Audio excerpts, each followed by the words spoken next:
5. Ano yun? Mga ba yung nagdadayag, nagigib, naglilinis ng banyo, tapos nag-iimpis ng bahay. 4 na. Sama ba yun? Nagano ako. Ba yan? 4 lang pala akin, kuya. Ikaw naman. Ano ulit sa'yo? Anay na nag-iimpis, nagdadayag. Ang pinapag-iimpis ako ni mama. Naglilinis ng bahay. Ako tapaluin ako. Bahay, nagwawalis. Yun. Ito. Dahil masipag kayo, ibigyan ko kayo ng barya. Malayo pa pupunta namin. Taas pa eh.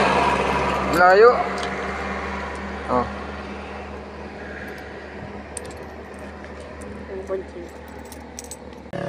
Kano ba yun? Ibigay mo lang sa kanya to.